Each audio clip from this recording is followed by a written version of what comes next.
तरफ ना। अभी हम लोग जो है यूपी टेट के लिए संख्या पद्धति का थ्योरी वाला पोर्शन किए हैं। हालाँकि मैं कुछ चीज़ें रिपीट कर दे रहा हूँ, जिससे आपको ये पता चल जाएगा कि मतलब क्या इसमें देखना है। तो इसमें हम जो है संख्याओं का जो व्यावहारिक होता है, व्यावहारिक प्रयोग होता है, कौन-सी संख्या सम है, कौन-सी संख्या विषम है, कौन-सी भाज्य है, कौन-सी अभाज्य है, उससे संबंधित आपके एग्ज़ाम में जो भी प्रश्न बने हैं, मतलब यूपी टेट में ही, जो भी प्रश्न बने हैं, उन सभी प्रश्नों का कलेक्शन है। अब कितने तरह के प्रश्न बनते हैं यूपी टेट में टाइप वाइज़ करके मैं सभी को क्या करूँगा, करवा देता हूँ। ठीक है? तो थोड़ा-सा जो है क्लास शुरू करने से पहले मैं आपको बता देता हूँ, एक आपकी संख्या होती है, संख्याओं का वर्गीकरण चूँकि पढ़ रहे हैं, तो एक संख्या होती है क्या सम्मिश्र होती है। नाम सुने हैं? सम्मिश्र संख्या। अब ये सम्मिश्र संख्या जो होता है, ये होता क्या है? तो यह इसी को हम लोग अंग्रेजी में क्या बोलते हैं? कॉम्प्लेक्स नंबर, यही ना? अब ये क्या होता है? यह क्या होता है? धनात्मक संख्या होती है। ये क्या होती है? सबसे पहले तो ये जानिए कि ये क्या होती है? धनात्मक होती है। सम्मिश्र संख्या क्या होती है? धनात्मक होती है। अब धनात्मक में जो है इसमें आपको लेना क्या है? तो इसमें वास्तविक संख्या लेना है और कौन-सी? अवास्तविक संख्या। तो इसमें दोनों संख्याओं का क्या होता है? कॉम्बिनेशन होता है। तो इसको हम लोग क्या बोलते हैं? सम्मिश्र संख्या बोलते हैं। ठीक है ना? वास्तविक संख्या क्या होता है? तो वास्तविक संख्या जो है आपका जिन संख्याओं को हम संख्या रेखा पर क्या कर सकते हैं? दर्शा सकते हैं। अच्छा इसमें धनात्मक और ऋणात्मक दोनों आएगा ना? इसमें धनात्मक और ऋणात्मक क्या आएगा? दोनों आएगा। किसमें? सम्मिश्र में। तो धनात्मक भी आएगा और क्या आएगा? ऋणात्मक भी। अब वास्तविक क्या होता है? तो जिनको हम संख्या रेखा पर क्या कर सकते हैं? दर्शा सकते हैं। जैसे मान लीजिए 0 आपका -1 हो, -2 हो, -3 हो, है ना? +1, +2, +3 इस तरह से है। तो ये आपका देखिए क्या है? वास्तविक संख्या है ना? ये सब क्या है? वास्तविक संख्या है जिनको हम संख्या रेखा पर क्या कर सकते हैं? दर्शा सकते हैं। वही जो है आपकी अवास्तविक संख्या किसको बोलते हैं? अवास्तविक संख्या हम उनको बोलते हैं जिनको संख्या रेखा पर नहीं दर्शाया जा सकता। जिनको संख्या रेखा पर नहीं दर्शाया जा सकता है। रेखा पर नहीं दर्शाया जा सकता है। तो जिनको संख्या रेखा पर नहीं दर्शाया जा सकता वो आपकी क्या होती है? अवास्तविक होती है। जनरली जो है इसमें क्या होता है? ये जो संख्याएँ होती है करनी के अंदर हो, करनी के क्या हो? अंदर हो और उनके आगे लगा हो माइनस चिन्ह। उनके आगे क्या लगा हो? माइनस चिन्ह। तो ऐसी सभी संख्याएँ क्या होती हैं? अवास्तविक होती हैं। मतलब कोई ऐसी संख्या हो जिस करनी के अंदर हो और उसमें कौन-सा चिन्ह लगा हो? माइनस का चिन्ह लगा हो। आप एक तरह से ऐसे भी कह सकते हैं, वे संख्याएँ जिनका हम वर्ग करें तो उनका ऋण चिन्ह ना हटे। जनरली जो है कोई ऋणात्मक संख्या होती है, कोई क्या होती है? ऋणात्मक संख्या होती है। अगर हम इसका वर्ग करते हैं तो ये ऋणात्मक से क्या बन जाती है? धनात्मक बन जाती है। ऋणात्मक से क्या बन जाएगी? धनात्मक। मतलब ऋण से धन बन जाएगा। लेकिन जो आपकी अवास्तविक संख्या होती है, वो वर्ग करने पर भी उनका ऋण का चिन्ह नहीं हटता है, तो उसको हम लोग क्या बोलते हैं? अवास्तविक बोलते हैं। ठीक है? एक आप परिमेय और एक अपरिमेय जानते होंगे। परिमेय क्या होता है और अपरिमेय क्या होता है? थोड़ा-सा इसको भी जान जाइएगा। तो परिमेय जो होता है जिनको पी बाई क्यू के रूप में रख सकते हैं, जिनको पी बाई क्यू के रूप में रख सकते हैं, वो आपका परिमेय है। और जिनको पी बाई क्यू के रूप में नहीं रख सकते हैं, वो आपका क्या है? अपरिमेय है। तो जिनको रख सकते हैं पी बाई क्यू के रूप में, वो आपका परिमेय है और जिनको नहीं रख सकते हैं, वो क्या है? अपरिमेय। ठीक? जैसे कोई भी आपका सांकेतिक वैल्यू होता है, जैसे पाई है, जी है, ठीक है? कोई संख्या करनी के अंदर हो, लेकिन उसका वर्ग ना बने, मतलब वो वर्गमूल ना निकले। तो ये संख्याएँ आपकी क्या होती है? अपरिमेय होती हैं। ये क्या होती हैं? अपरिमेय। लेकिन इधर आपका जो है देखिए क्या है? कोई भी संख्या हो, 1 हो गया, 2 हो गया या फिर 3.5 हो गया, 4.5 हो गया, ये सब जो है आपका क्या है? परिमेय है। ये सब क्या है? परिमेय है। तो आपका कोई भी भिन्न हो अच्छा पाई का मान कितना होता है? 22/7 होता है। कितना होता है? 22/7। ये 22/7 क्या है? परिमेय है, जबकि खुद पाई क्या है? अपरिमेय है। ठीक? ये आपका हो गया और एक आपका जो है क्या होता है? पूर्ण संख्या होता है। पूर्ण संख्या किसको बोलते हैं? तो एक पूर्ण संख्या होता है, एक प्राकृत संख्या होता है और एक पूर्णांक संख्या होता है। ठीक है ना? प्राकृत, पूर्ण और पूर्णांक। तो प्राकृत संख्या क्या होता है भाई? तो 1 से लेके कहाँ तक? इन्फिनिटी तक। 1 से लेके इन्फिनिटी तक। इसमें सभी जो है क्या रहेंगी? धनात्मक संख्या रहेंगी। सभी क्या रहेंगी? धनात्मक संख्या रहेंगी। 1 से लेके कहाँ तक? इन्फिनिटी तक। और पूर्ण संख्या क्या होता है? तो इसमें बस 0 शामिल कर दीजिए। इसमें क्या कर दीजिए? 0। तो इसमें 0 शामिल कर दीजिए तो ये आपका होता है क्या? पूर्ण। ठीक? अब जो है क्या हो जाए? इसमें ऋणात्मक और धनात्मक दोनों संख्याएँ शामिल हो जाए। ऋणात्मक और कौन-सा? प्लस धनात्मक दोनों शामिल हो जाए, तो वो आपका होता है क्या? पूर्णांक होता है। ठीक? तो इसमें आपका क्या होगा? ये केवल धन, ये क्या है? केवल धन, लेकिन आपका पूर्णांक वाला जो है क्या है? इसमें ऋणात्मक भी है और कौन-सी है? धनात्मक भी है। दोनों संख्या ली जाती है, तो वो आपका होगा कौन? पूर्णांक होगा। तो इन तीनों में ये अंतर है। ठीक है? अब इतना बात जानने के बाद जो है हम लोग एक और चीज़ जानते हैं, सम कौन होता है? कौन क्या होता है? विषम होता है। तो सम उसको कहते हैं जो 2 से कटता है, विषम उसको कहते हैं जो 2 से नहीं कटता है। कोई भी संख्या है, सम संख्या का वर्ग करेंगे तो सम ही आएगा। सम का घात 2 लगाएँगे तब भी सम आएगा, सम में सम का गुणा करेंगे तब भी सम आएगा। मतलब अगर कोई सम संख्या है, सम में सम का गुणा करेंगे, सम आएगा, सम में सम जोड़ेंगे तो क्या आएगा? सम आएगा। सम में सम का गुणा करेंगे तो सम आएगा, सम में सम जोड़ेंगे तब भी सम आएगा और उसको हम क्या करेंगे? वर्ग करेंगे या क्यूब करेंगे, तब भी हमारा क्या आएगा? सम ही आएगा। ठीक है? चलिए अब हम क्या करते हैं, आपके एग्ज़ाम में जो है इन संख्याओं के वर्गीकरण पर जो भी प्रश्न बना है, एक प्रश्न को जो है क्या करते हैं? देखते हैं। तो इसमें जो पहला प्रश्न है आपका, पहला प्रश्न क्या है? सबसे छोटी अभाज्य संख्या कौन-सी है? देखो अभाज्य संख्या की बात करते हैं, तो सबसे छोटी अभाज्य संख्या कौन-सी है? अगर आपसे ये पूछा जाए, तो इसमें से कौन-सा ऑप्शन होगा? 0 होगा या फिर आपका कौन होगा? 1 होगा या फिर आपका कितना होगा? 2 होगा या फिर 3? तो सबसे छोटी क्या पूछा है? प्राइम नंबर पूछा है। प्राइम नंबर जो है किसको बोला जाता है? तो हम प्राइम नंबर उसको कहते हैं जो किसी से न कटे या फिर जिनका केवल 2 गुणनखंड हो। जिनका केवल कितना हो? जिनका केवल 2 गुणनखंड हो। अब ये 2 गुणनखंड कौन से होते हैं? तो यह जो है एक तो आपका 1 होगा, एक कौन होगा? 1 होगा और एक क्या होगा? स्वयं होगा। मतलब वह संख्या होगी और कितना होगा? 1। तो आपका क्या बोला है? सबसे छोटी अभाज्य संख्या कौन-सी है? 0 देखिए आपकी क्या है? सर्वभाज्य संख्या है। ये क्या है? सर्वभाज्य संख्या है। मतलब एक ऐसी संख्या है जिसको हम किसी भी संख्या से क्या कर सकते हैं? काट सकते हैं। देखो 2 मतलब किसकी बात करते हैं? 1 की बात करते हैं। तो 1 जो है न तो क्या है? भाज्य है और न ही क्या है? ये न तो भाज्य है और न ही क्या है? अभाज्य है। मतलब 1 को न तो भाज्य में रखते हैं, न ही अभाज्य में रहते हैं, बल्कि यह क्या है? एक विषम संख्या है। यह एक क्या है? विषम संख्या है। चलो 2 की बात करते हैं। तो 2 एक सम संख्या है। इसके साथ-साथ जो है सबसे छोटी अभाज्य संख्या है। सबसे छोटी क्या है? अभाज्य संख्या है। कौन? 2। इसमें आपसे पूछा क्या है? वही तो पूछा भी है। तो सबसे छोटी अभाज्य संख्या कौन-सी है? यही है। ठीक? लेकिन अगर आपसे ये पूछे कि सबसे छोटी अभाज्य संख्या लेकिन क्या हो? विषम हो, तो वो आपका कौन होता? 3 होता। तब कौन होता? 3 होता। कोई दिक्कत? तो कब हम 3 मारेंगे? कब जो है आपको क्या करना है?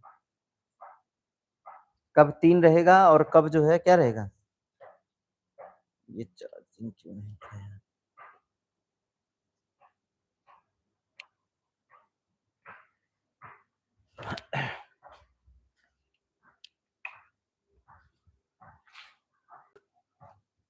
चलिए, हो गया ये पहला प्रश्न?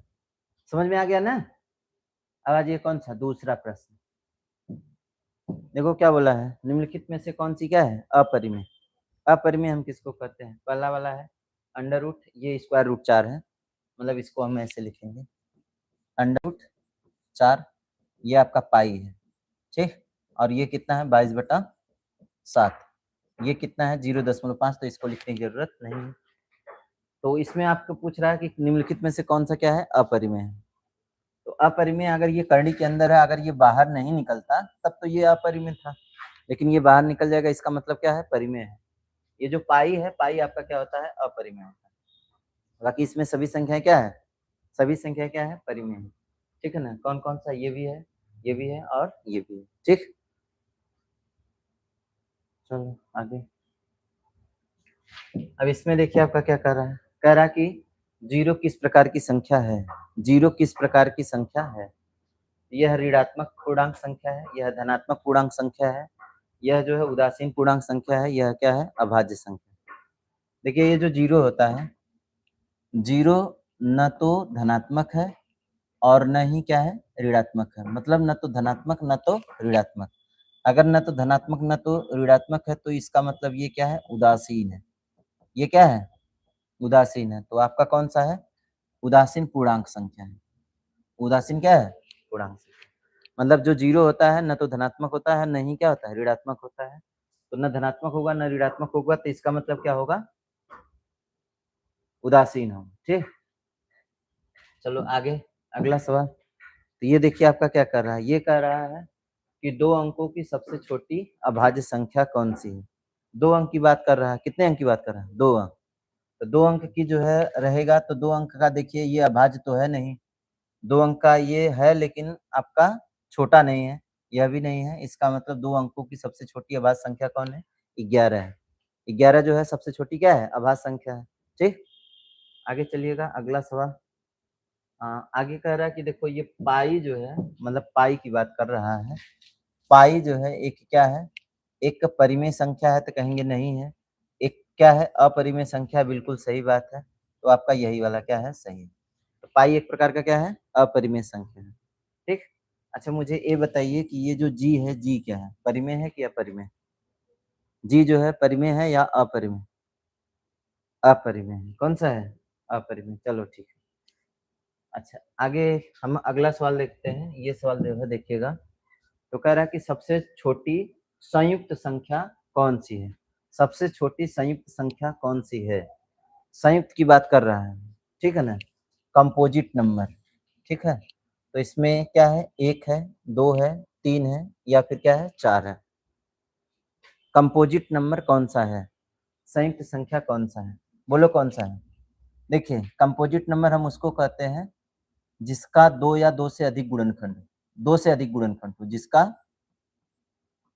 2 से अधिक क्या हो? गुणनखंड हो। तो 2 से अधिक गुणनखंड हो, उसको हम लोग क्या बोलते हैं? कंपोजिट नंबर बोलते हैं। उसको क्या बोलते हैं? Composite number. तो अगर आप 1 लेंगे, तो 1 आपका देखिए क्या है? 1 का केवल एक ही गुणनखंड है, 1 के अलावा कुछ है? नहीं। 2 की बात करेंगे, तो 2 जो है देखिए 1 हो गया और कौन हो गया? 2, तो इसका 2 से अधिक तो है नहीं। चलो 3 की बात करते हैं, तो 1 हो गया और कौन हो गया? 3 हो गया। 1 हो गया और कौन हो गया? 3 हो गया। तो 1 और 3 जो है ये आपका तो है नहीं। अब बात करते हैं किसकी? 4 की बात करते हैं। तो 4 देखो 1 से कटेगा, 2 से कटेगा और स्वयं से कटेगा। 2 से अधिक किसमें मिला? 4 वाले में। तो इसका मतलब 4 क्या है? सबसे छोटा कंपोजिट नंबर है। सबसे छोटा कंपोजिट नंबर कौन-सा है? 4 है। ठीक है ना? तो सबसे छोटा कंपोजिट नंबर कौन है? 4। वही तो पूछा है सबसे छोटी संयुक्त संख्या कौन-सी है? तो हम कहेंगे सबसे छोटी संयुक्त संख्या कौन-सी है? 4 है। चलो आगे आपका देखिए क्या बोल रहा है? ये कह रहा है कि 1 से लेके 50 तक, 1 से लेके 50 तक कुल कितनी अभाज्य संख्याएँ हैं? देखो अगर आप 1 से लेके 50 तक चलते हैं, तो 1 से 50 तक जो है आपकी कुल कितनी अभाज्य संख्याएँ हैं? तो ये जो है आपकी कितना है? 15 है। कितनी है? 15 अभाज्य संख्या। 1 से कहाँ तक? 50 तक। और अगर आपसे क्या पूछता है? 1 से लेके 100 तक पूछता है। तो 1 से लेके कितना तक? 100 तक कुल कितना है? 25 अभाज्य संख्या है। कितना है? 25। अगर यही जो है आपका क्या कहता है? 50 से लेकर के कहाँ तक? 100 तक। तो 50 से लेके 100 तक जो है कितनी है? 10 अभाज्य संख्या है। ठीक है ना? तो ये आपका जो है टोटल क्या है? अभाज्य संख्याओं का क्या है? कॉम्बिनेशन है। ये आपका हो गया। तो इसमें जो है कुल क्या पूछा है? 1 से लेके 50 तक। तो 1 से लेके 50 तक कितना है? कितना है टोटल? 15 ठो है। कौन-कौन है? अगर आपके दिमाग में जाता है कि कौन-कौन है, तो देखिए 2 से शुरू होगा। 2, 3, 5 कहेंगे सर जी 1 नहीं है क्या? तो 1 आपका जो न तो अभाज्य है, न तो भाज्य है। ठीक है? 2, 3, 5, 7, 11, 13, 17, 19, 23, 29, 31, 37, 41, 43, 47। ये आप गिनेंगे तो टोटल कितना होगा? 15 होगा। देख लीजिए, दो मतलब 1 2 3 4 5 6 7 8 9 10 11 12 13 14 15। तो 1 से लेके 50 तक है। इसी तरह से आप 50 के ऊपर चलेंगे तो 10 ठो और मिलेंगे। कितना मिलेंगे? 10 और मिलेंगे। ठीक? चलो आगे। आगे देखिए, ये वाला जो कहा है, ये क्या कह रहा है कि वह संख्या जो न तो भाज्य है और न ही क्या है? अभाज्य है। तो इसका तो उत्तर आपका सीधा सा कौन है? 1 है, क्योंकि 1 न तो भाज्य है और न ही क्या है? अभाज्य है ना? चलिए, 50 से 100 तक अभी तो बताए थे। 50 से 100 तक कितना होता है? 50 से 100 तक कितना होता है? 10 होता है ना? 50 से 100 तक कितना होता है? 10। अजी अच्छा, इसको देखते हैं। ये आपका क्या है? तो निम्न में से कौन सी संख्या क्या है? सह अभाज्य, को प्राइम नंबर। सह अभाज्य हम उनको कहते हैं जिनका कामन गुणनखंड न हो। जिनका कामन गुणनखंड न हो। 12 और 15 का कामन गुणनखंड 3 है। इसका मतलब ये वाला नहीं होगा। 16 और 62 का जो है कितना है? कामन गुणनखंड 2 है। ये भी नहीं होगा। 18 और 25 का कामन गुणनखंड कितना है? 1 है। अब 1 रहेगा तब चलेगा, मतलब वही तो आपका क्या रहेगा? जिसका कामन गुणनखंड केवल क्या हो? 1 हो, वही आपका क्या है? सह अभाज्य जोड़ा है, को प्राइम नंबर है ना? को प्राइम नंबर हम किसको कहते हैं? जिनका गुणनखंड मतलब गुणनखंड करें तो इनके कामन गुणनखंड कितना का है? 1 आए केवल। केवल कितना है? 1। तो इसका मतलब वो आपका क्या होगा? सह अभाज्य जोड़ा होगा। बाकी ये देखो 7 से दोनों कट जाएंगे। ठीक? चलो आगे आपका है अगला। ये देखिए आपका क्या कर रहा है।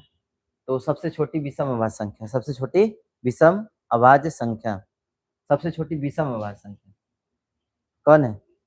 2 ना कि 3? हाँ, सबसे छोटी विषम अभाज्य संख्या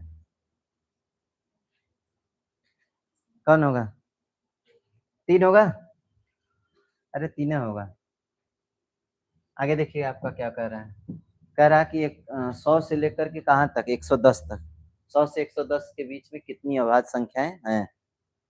तो 100 जो है देखिए भाज्य संख्या है। 101 आपका क्या है? अभाज्य। 103 क्या है? अभाज्य। 107 क्या है? अभाज्य। 109 क्या है? अभाज्य है। ठीक? तो कुल कितना हो गया? 4। कितनी हो गया? 4। ये सवाल करवा दिए हैं क्या? हाँ, चलिए कोई बात नहीं।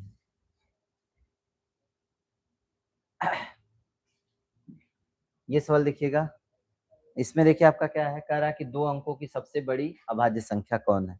2 अंकों की सबसे बड़ी अभाज्य संख्या देखो आपका 97 91 जो है आपका क्या है? 13 से कट जाएगा, 7 से कट जाएगा। ये 93 जो है 3 से कट जाएगा, है ना?